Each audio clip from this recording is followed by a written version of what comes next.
안녕하세요. 저는 43살 결코 평범하다 할 수 없는 남자입니다. 저는 부모 없이 보육원에서 자랐고 철없던 시절부터 교도소에 몇 차례 들락거리며 형을 살다 온 범죄자였습니다. 죄도 다양했죠. 사기절도 그리고 사회에서 결코 해서는 안 될 일들만 모아 상습적으로 저질러 교도소는 집보다 친숙한 곳이었습니다. 아직은 사기절도만 저질렀던 시절 저는 나이트를 밥 먹듯 드나들며 부도덕한 짓으로 번 돈을 써댔습니다. 손도 몸도 날쌘이 그 바닥에서 잘 나가던 시절이었죠. 제 돈도 제 돈, 남의 돈도 제 돈. 세상 무서운 것도 두려운 것도 없었습니다. 어느 날 전 백화점에 옷 사러 갔다가 우연치 않게 제 스타일에 마음에 드는 여자를 발견했어요. 백화점에서 문화의 날인가 하는 행사를 진행하는 것이었는데 그곳에서 피아노 연주를 한 그녀를 본 거예요. 너무 아름다워서 넋이 나갈 정도로 한참 봤네요. 전 공연이 끝난 뒤 피아노 그녀에게 다가가 조심스럽게 작업을 시작했습니다. 보니 저보다 2살 연상이더군요. 저는 젠틀하고 능력 있는 사업가로 위장의 명함을 내밀었고 그녀의 한심을 사려 노력했습니다. 공들인 끝에 그녀는 제게 넘어와 달달한 연애를 했고 숱한 거짓말과 능청스러움으로 위기를 넘기며 미래를 꿈꿨습니다. 더불어 저는 그녀의 가족을 뵙게 되었어요. 엄마, 아빠, 그녀 남동생. 이렇게 흔한 내 식구더군요. 저도 지긋지긋한 특별한 말고 저 흔한 가족이 되고 싶었습니다. 그래서 거짓말을 장함하게 능숙하게 늘어놓았죠. 제게 딸을 주지 않으면 두고두고 의될 만큼 최고의 남자로 포장했습니다. 장인어른은 흐뭇한 듯자네처럼 대단한 사람이 내 딸을 사랑해준다니 우리로서는 고맙구만. 날 되면 상견례자가 결혼해라. 쉬이 허락하시니 그녀가 뜰듯 기쁘더군요. 제 화려한 연울림 덕분에 머지않아 상견례를 진행하게 되었습니다. 결혼대행 서비스로 나온 완벽한 가짜 부모님과 상견례를 진행하니 감쪽 같더라고요. 제 부모님은 미국에서 사는 분이니 거의 볼 일이 없을 거라 덧붙였습니다. 반반씩 하자는 예비 처갓집에 배려를 사양하고 위험하게 번 돈으로 결혼에 필요한 모든 걸 최고로 했어요. 결혼식을 치르고 신혼여행을 다녀온 후 처갓집에 들리니 장모님 버선발로 반갑게 맞이해 주시더군요. 어이구 우리 사위 왔어. 얼른 들어와. 없는 솜씨로 음식 좀 장만해봤는데 입에 맞을지 모르겠어라고 하시는데 사위 사랑은 장모라고 제 거짓말 덕분에 기분 좋은 환대도 받아보고 좋더라고요. 흡사 진짜로 그들의 가족이 된 것 마냥 행복했습니다. 처남도 절친인 형처럼 잘 따랐고 아내도 씀씀이가 큰 것만 빼고는 내조 잘하고 살림 잘하니 결혼 생활은 만족스러웠습니다. 그러나 행복은 오래가지 않았습니다. 어느덧 아내에게 질린 저는 또 다른 여자를 찾기 시작했던 겁니다. 생활비도 잘 갖다 주지 않고 밖으로 나돌기에 바빴습니다. 그 때문에 아내랑 매일 같이 싸우니 자연스레 외박도 잡게 되더라고요. 그때 장모님이 저를 찾아오셨습니다. 처음엔 쏙썩이지 말라고 잔소리라도 할 요량으로 찾아왔나 싶더니 아이러니하게도 절 안쓰럽게 보시며 최서방 왜 이렇게 말랐어. 바쁘더라도 끼니 잘 챙겨가면서 이해하지 안 그러면 병나. 바깥일에서 돈 버는 게 쉽지 않을 텐데 하는 사업이 잘 안 되면 일단 이걸로 생활비 보태 쓰는 게 어떻겠나. 대신 우리 딸에게는 말하지 말게. 자네가 좋다 해야지 사이도 회복되지 하며 정성껏 싸주신 도시락과 흰 봉투 하나를 내미시더라고요.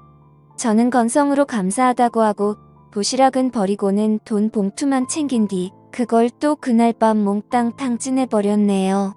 덕분에 아내와는 골이 깊어질 대로 깊어졌고 이어 돌이킬 수 없는 사건이 터져버리고 말았습니다. 나이트에서 한창 재미 좀 보고 있는데 어느 밥맛 없는 놈과 우발적으로 시비가 붙었어요. 결국 그 사람과 옥신각신하다 저는 사고를 치고야 말았습니다. 두려움에 몸이 부들부들 떨리더군요. 멍청하게 넋놓고 있는 바람에 경찰한테 현행범으로 잡혀갔습니다. 집안에서는 난리가 났어요.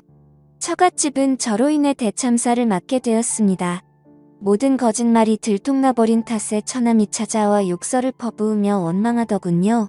이 때문에 장인어른은 사기 결혼이라 길길이 날뛰다 충격받아 쓰러지시고 아내는 현실을 받아들이지 못하며 장모님과 함께 매일 눈물로 지샌다 했습니다.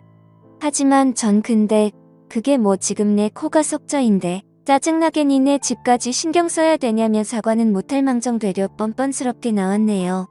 부끄럽게도 당시 전 쓰레기가 맞았습니다. 경찰은 저를 수사하는 과정에서 이번 사건뿐 아니라 그간 저지른 범죄까지 낱낱이 밝혀내었고 그 대가로 저는 징역 15년형을 선고받게 되었습니다.